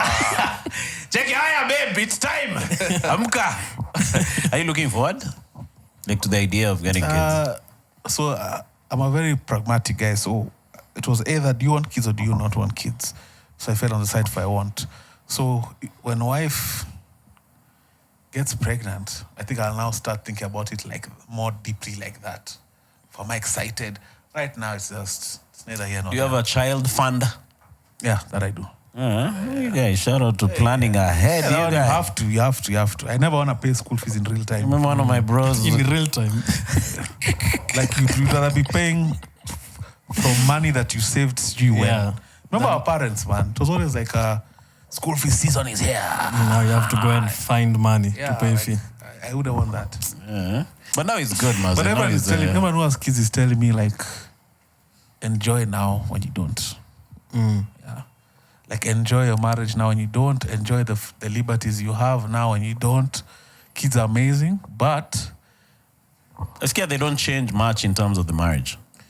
things change permanently in terms of what you can do. Your liberties. My podcast also, it's a bedroom. It's a spare bedroom. That's where my studio is. When a toy comes, you guys, You have to amisha that table. Mwafu uko busy because kuna meza nataka kubeba. and I've already been given those preconditions. Like, Maybe you'll have to move the pot to another she's place. like, no, man, I support your dreams. I 100% do your part. But I know once that story now for toys come, it's a different. And then also guys walking into your digs and there's a toys. Preso is out. Chicken Preso, check. This Shout out is a cute Preso. kid. Preso is actually a real nigga, man. You told me you have some hacks in getting these big shots kwa pod, man. What are the hacks? It's no shame. That's it. No shame. DM. You see someone, don't blink. We bump it. We see these guys all over town, but sometimes we'll be in a mall. Don't now. There's Nani. I've always wanted to have him on, but I just let this opportunity pass by, and then just go and think about how I let it pass by. Yeah, bro. Just try. What the worst they'll say is no. The worst they'll do is ignore you. And sometimes what I've learned is people are not ignoring you because Kisiangani, it's because you're number 75 on the hierarchy list. Like with Ronald Karauri, eventually came. His intention was to always come. But now, in the build-up, it took 4 months. 4 months of... So in those 4 months, how many times do you have? back and forth thing, man. As often as... just borderline, now it's like, hey, police. But just enough to make sure I'm reminding, like, remember this. Because think about his hierarchy list. His list of to-do. Where does a podcast fall? Come into play, right? It's like number 75. And it can easily disappear. Yeah, so... But eventually it flips and they now want to come. Yeah. And then now, at some point, the bigger guess you get, what I'm finding is it speaks for itself. So you reference that as an in. Yeah, I do this podcast, by there, this is some of the work I've done. Kibe! Kibe went. So use your celebs also as legitimacy. Yeah. Was our building was full of garbage juice, eh? You kitu inaniboingi you guy. So what, man? Utakatai ama Hapana. So what, bro? That doesn't matter. Checky, what's up? No, karibu to this pod. No, don't worry about the garbage juice and that dead roach. You know, the owner of this building is actually quite shit. Because that guy is not really taking care of it. But karibu. Joe Rogan started in a basement, bro. Oh, he started in a basement? Yeah. And then he used to carry his equipment around in between sets in the green room. He's setting up and telling guys, come we talk. Bro, Guys are like, we don't talk. Bro, that doesn't matter. There's no You day. have a nice setup. You have a nice vibe here. Like, those barriers you're creating in your head are nonsense. They're in my mind. Sorry to say. Yeah, that's nonsense. You have eliminated them right now. But I've just highlighted them because sometimes I think about them. yeah. Cause especially when you're pandering the stairs, then you Peter the initial garbage juice. Checky. Let me tell you a funny story. These are polite garbage. When Ronald Karauri came to my house, he's a billionaire, of course, right? He's an ex-pilot. So he entered, he had 5. I could see him having 10 seconds of reminiscing, oh, this is how I used to live, man. This was me. Yeah, this is all of it. I remember. But I mean, it's the rawest format. He's now in a different realm. So, but there's no I'm gonna not be proud of. Come, man, it's a bedroom. I don't see that initial shock when guys come to my studio. It's a bedroom. Yeah. From the camera angles, you look like you have. But so what? That's where we are. Yeah. So how do you handle your inviting a guest who does not ingiana with your values? Because you said your faith is very important. Does that eliminate the guests you'll have? Like you saw Mike Check and all this story of Sidri inviting Casmuel McDonald Lore. First of all, I feel like, me and Chaxi are boys, but I feel like that idea of I can't have someone on because of ABC. It's nonsense. Sometimes his course abscond. No, so principal. No, I'm so principal. Check out Canada, be on Conversation with Andrea Kibe. A misogynistic. Shut the fuck up, man. Man, no, all of us are full of shit, generally. All of us. If you look deep enough. Yeah, all of us. Scientifically true. So let's cut it out. You know, like, we're all just trying to be good versions of how we are. Yeah. There's no one who's perfect. Now, am I going to have a pedophile? Maybe not. Yeah. Right? Am I going to have a known mass murderer? You know, you need to know. Like, Hitler. let's humanize this. No. Check your skin, Stalin! Is this Jews killing? No, but come on. I can't have Kibe. Ati Kasman is such a seller. No. Shut the fuck up. And the guy gave a real account of no one knows how you'll deal with power, bro. Being abducted, you think, like, I'm standing my ground on your blindfolded there. I love Kenya too much. Utati, you're saying you was bitching out, man. You bitch out, man. You guys, right now, if you're bundled into a car right now and you're told, I'll confess. guys, you'll confess things you've not even done. So people, You know, Eric, no, he's a CIA. He's a CIA. Mwenyana, fly. so people don't even. The fact that Kasmal is even in the position to be cancelled because he took a stance in the beginning of the movement and then now at some point joined ODM. He wavered. He's already above most of people in society in terms of footprint. Notoriety. Yeah, what are you guys who are making noise doing? Yeah. Yeah, like, so And then also the idea of you're just gonna be having people who you agree with. I find that to be crazy. That's why I love Joe Rogan. It's like he'll bring someone who you know, like they don't agree, but it's like, let's have the conversation. I'm planning to have a Freemason soon as a Christian, but I want to understand what is this thing. And that's why podcasting is a great space. That's the point. Yeah. That's the point, literally. Yeah. So yes, I have a line, like, crazy things. No. Like, no, but Within reason. Almost everyone else I'll have a conversation with. Yeah. Can you imagine getting Oscar Sudi? That would be a killer. Hey, that would be like... You need to have a What translator. you asked me earlier about that? Have you had any communication, Barry? Did you see him responding to Sifuna? He named like 5 things and said the both of them.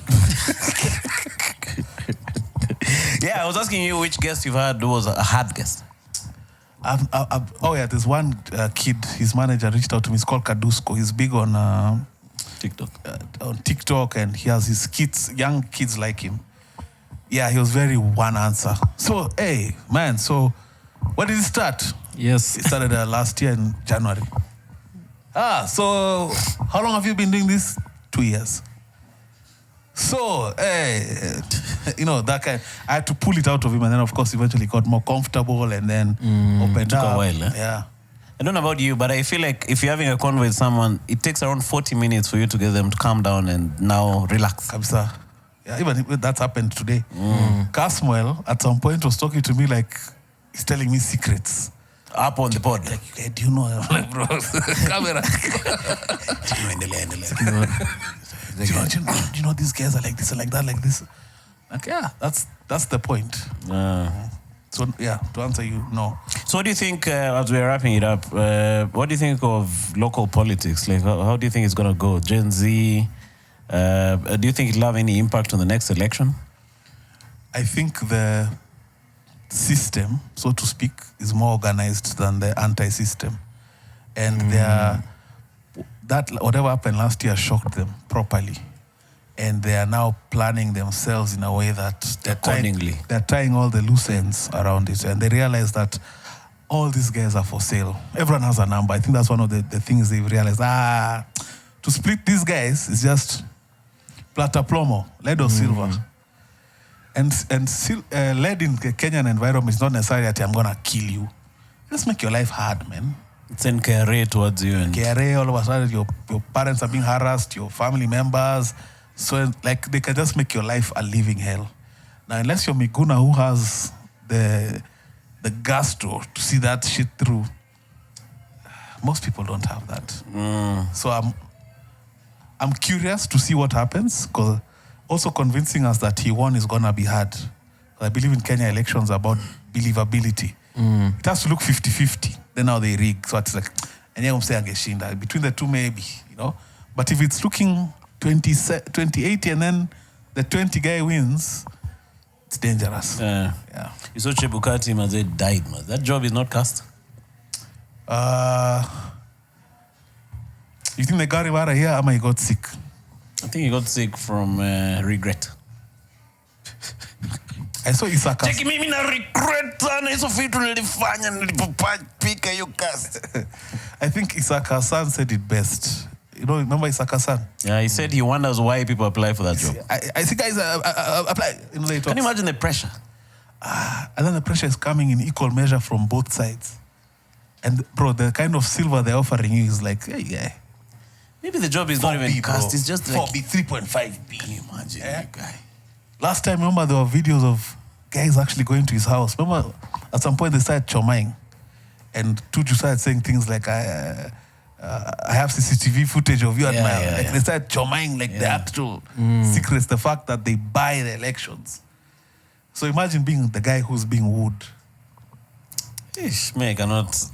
But for some good bank, you can accept the job. Yeah, huh? I would do it. Sorry, if I was to do it, I'd leave the country. What am I still doing after? Bounce. Let's go live somewhere far. Yeah, like in Austria. Somewhere, Luxembourg, bro. You got Monaco, man. Yeah. But if you have schizophrenia, you can just be anywhere you want to be, but still here. It's like, no, me niko Austria kwa cave. Where, Maze? You interviewed Khalif Cairo, man. What do you think of that guy? He's a disruptor. So from the onset, I could just tell, I've interviewed him thrice, way above average intelligence. That's number one. A victim of youth also. Some of the mistakes he makes are just a factor of rookie mistakes. You're just a young kid. You've touched money too fast, power, fame. You've never had access to shorties like this. Textbook, talk to older men. Textbook mistakes. And then now, you know, if you live by the years, you die by the booze. So he's so captured by his fans and haters are like, he does things for them. Yeah. But if he survives this whole thing and he doesn't die young or anything, Khalif is here to stay. And he's going to be at the higher levels of society for a very long time. Yeah, because he clearly has reach. Like even when he goes through all those things, he writes a post and guys are engaging. Guys are totally interested in the things he has to say. He showed me his phone. I don't know what's up with us and Kenya. The guys are still inquiring. I mean, guys want to buy cars. Guys are still asking for cars. Post this whole thing. So I think we're addicted to clout. Yeah. Maybe you should have a sign written, bought from Khalif Cairo. Like when you buy, like it becomes a badge of honor to buy from him and to survive, like Auko Gongo. But that could actually be a marketing ploy. Yeah, that could work. But he's a brilliant guy. Brilliant falls. It doesn't matter which side you're on. There's brilliant, there's evil genius, there's genius, and there's somewhere in the middle, there's both. But me, I also think Kenya is a weird place. Like here, the rules are not in politics, in business. Like it's not the American style, work hard, American dream, you'll own a house and do anything you want to do. Here, it's a bit different. But is that true, really? With what's being uncovered now about USAID and USID, the corruption is third world level, bro, if not worse. But maybe it became like that in the recent past. Maybe in the last 10 years or 20. No, bro, if you go... The foundational principles were solid. I'll come back one day, we do a conspiracy special with her as well. Because I have a lot to say about the states and how they operate, man. It's the most corrupt place. And we'll be denying your visa now. You're on a podcast saying, America... You get really big mode. Checking, one of the reasons we're not giving you the visa is we saw your podcast. Is this you? No, that's another black man. Okay. So you think those guys are also in the mire? The world. Different levels. Even in Europe where societies are, oh my God, they pay school fees, they pay what? There's still an elitistry and they're running shit. It's just a different level. They've evolved to a certain level, like we can give them basics, healthcare. And I think that's what now Kenya is fighting for. You're not going to dismantle the ruling class. That's going to be there. What we're fighting for is to now move to the next level where at least our basics are taken care of. Some decent living, you have healthcare, good education. Let's move. And get employment. Yes, and employment. Let's move towards that. But this idea that we're going to just remove the kings from the castle and just take over and just rule ourselves. It's a false idea. Sharon, kuna swali kutoka huko nyuma. Just there humbly. Ama hatujamlipa enough. Check, you ain't paid me enough to come to your podcast and ask questions. Unajua ako na podcast yake. So niko sure ako na maswali but atauliza kwa podcast yake. No, but it was good to have you, man. Yeah, man. Thank you that so was much. a polite conversation, man. I think this was one of those insightful pods. We are normally accused of. There's some guy in our comments who said they don't learn anything from this pod. Check me see learning anything up, but me we enjoy. Thank you so much for having me, man. It's a pleasure. Man. I support podcasts wholeheartedly, man. It's my for thing. answering the call, man, and showing up. Gladly, man. Gladly. You can. I'll request you to have more comics on your pod. Okay. There's a whole number of comics you can have there. Maybe you can be the conduit. Yeah. I'm sure if you get, if you know me, you know everyone. Okay. Yeah. If you know Ribia, also you know everyone too. So have them on. They're doing good. They're doing good things. So, yeah. Can I plug my? Yeah. Sure. Check out Every Other Time with Eric on YouTube if you haven't already, man. Some riveting conversations. I think you'll enjoy as you keep supporting Kisiangani. Check out Every Other Time with Eric. Yeah. Bash, do you have any closing remarks? No. I mean, I think this was so much fun, man. I really enjoyed the insightful, the learning, which usually does not happen so much in this podcast. But yeah, I think I'm walking out of here with something. Yeah, for sure. Yeah, that's a good thing. So check out Eric on his podcast. And if you're on Ziga and you've never been there, please jump in there. And if you're from Eric's place, no meruka hapa. Karibuni sana. We are a very, very friendly podcast. So see you guys on the next one. Bye. Cheers. Do you guys have a baby paper? We just plaster it there. Okay. So let's just close it there. I think I'll cut out the highlights from there. Yeah. I wanted to say we should a promo clip. So let's do it. So say no, you can just continue. You can say my name is Eric and watch my episode of the Kisiangani Podcast. Hey guys, Every Other Time with Eric. Eric from Every Other Time with Eric is here. We've just had an amazing time on this podcast. Insightful, fun, nice and light, really enjoyable. Check it out, should be dropping sometime soon. And